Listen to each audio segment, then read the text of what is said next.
بسم اللہ الرحمن الرحیم۔ السلام علیکم ڈیئر اسٹوڈنٹس۔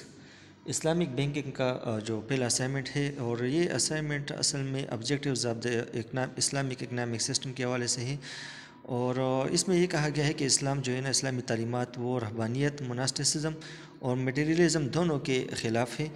اور اگر ہم اسلامک ٹیچنگ کو جو کہ رہبانیت اور مادیت پرستی کے خلاف ہے، تو اس کو ہم کچھ مختلف کیٹیگریز میں ڈسکرائب کر سکتے ہیں، اور اس میں سب سے پہلی جو کیٹیگری ہے وہ اچیومنٹ آف فلاح ہے۔ تو فلاح مین کامیابی، اور یہ جو فلاح اور ویل بینگ ہے، یہ کامیابی دنیا میں بھی مسلمانوں کے لیے اسلام کی ترجیح ہے کہ مسلمان کامیاب ہو جائے، اور آخرت میں بھی۔ تو مسلمانوں کو اسلام نے ڈائریکٹ کیا ہے کہ آپ ایسے حالات کریٹ کریں جس کی وجہ سے جس کی مدد سے انفرادی سطح پر اور اجتماعی سطح، دونوں سطح پر جو ہے نا وہ کامیابی کے حصول میں آسانی ہو۔ دوسرا ہے fair and equitable distribution. Islamic economic system کا یہ اصول ہے کہ دولت اور وسائل منصفانہ اور شفاف طریقے سے تقسیم ہو۔ تو اسلام مسلمانوں کو ڈائریکٹ کرتا ہے کہ وہ مینروی کی پالیسی کو فالو کرے، اور وہ انکم کو، جو آمدن ہے، دولت ہے اور وسائل ہے، اس کو صحیح اور مساوی انداز میں تقسیم کریں۔ تیسرا مورل اینڈ میٹیریل ڈیولپمنٹ۔ اسلام میں رہبانیت نہیں ہے، اور نہ اسلام اس بات کی اجازت دیتا ہے کہ لوگ دین کو چھوڑ کر اور دنیا کے حصول میں لالچ، ہرس اور اس طرح کرپشن کرے، چوری کرے۔ ان دونوں چیزوں کو، جو دونوں ایکسٹریمز ہے، اسلام اس کو کرب کرتا ہے۔ تو اسلام کی جو تعلیمات ہے، اس کا بنیادی مقصد یہ ہے کہ مسلمانوں کی مورل ڈیولپمنٹ کے ساتھ ساتھ میٹیریل ڈیولپمنٹ بھی ہو، اور this objective is achieve through taxation and زکوٰۃ۔ اور اسلام کا جو یہ مقصد ہے، یہ زکوٰۃ اور صدقات اور دیگر جو غریبوں کی مدد کے ذرائع ہے اور ٹیکسیشن ہے، اسی ٹیکسیشن اور زکوٰۃ کی مدد سے یہ آبجیکٹیو حاصل کیا جا سکتا ہے۔ چوتھا ہے سرکولیشن آف ویلتھ۔ اسلام کا جو اکنامک سسٹم ہے، اسلامی نظامی معیشت، یہ ذخیرہ اندوزی کو ڈسکریج کرتا ہے، اور دولت کی جو گردش ہے، سرکولیشن آف ویلتھ ہے، اس کو انکریج کرتا ہے۔ اس کا یہ جو آبجیکٹیو ہے، یہ زکوٰۃ، ٹیکسیشن، عشر اور دیگر جو فرض اور نفلی صدقات ہے، اور وراثت کے جو قوانین ہے، اسی طرح وصیت کے ذریعے سے اس طرح دولت کی تقسیم ہوتی ہے، منصفانہ تقسیم اور ڈسٹریبیوشن آف ویلتھ ہوتا ہے۔ اور اس کا فائدہ یہ ہوتا ہے کہ دولت چند ہاتھوں میں وہ سمیٹتا نہیں، بلکہ یہ دولت کا منصفانہ انداز میں وہ سرکولیشن رہتا ہے۔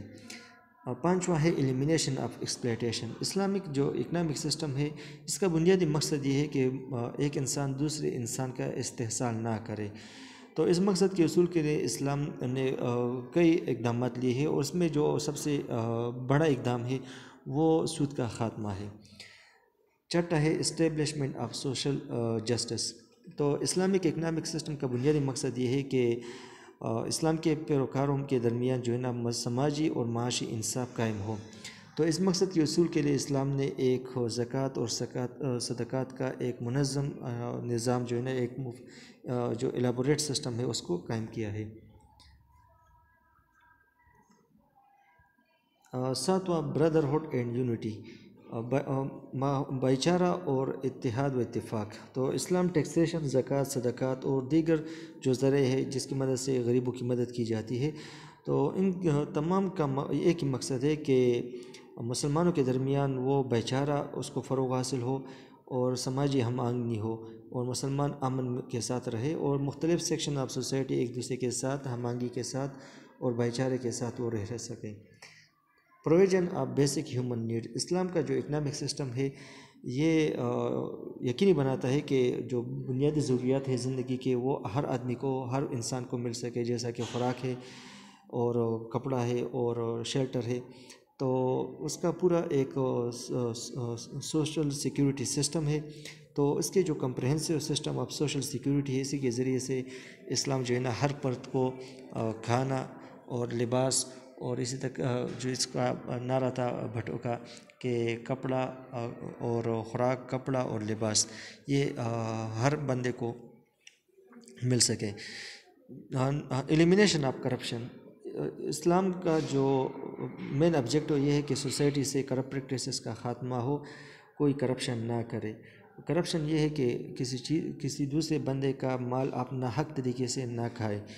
ریڈکشن آف پاورٹی، غربت کا خاتمہ۔ اسلام جو ہے نا غربت کا خاتمہ کرتا ہے، زکوٰۃ، ٹیکسیشن، صدقات اور اسی طرح عشر اور دیگر جو ذرائع ہے اور جس کی مدد سے غریبوں کی مدد کی جاتی ہے، تو ان تمام ذرائع کی مدد سے اسلام غربت کا خاتمہ یا اس میں کمی لاتا ہے۔ تو یہ آپ کا جو اسائنمنٹ تھا اور اس کا یہ سلوشن ہے۔ جہاں پر آپ کو کنفیوژن ہو تو آپ کمنٹ کر سکتے ہیں۔ انشاءاللہ اس اسائنمنٹ کے حوالے سے جو بھی کنفیوژن ہو تو میری کوشش ہوگی کہ میں اس کو کلیئر کروں۔ اللہ حافظ۔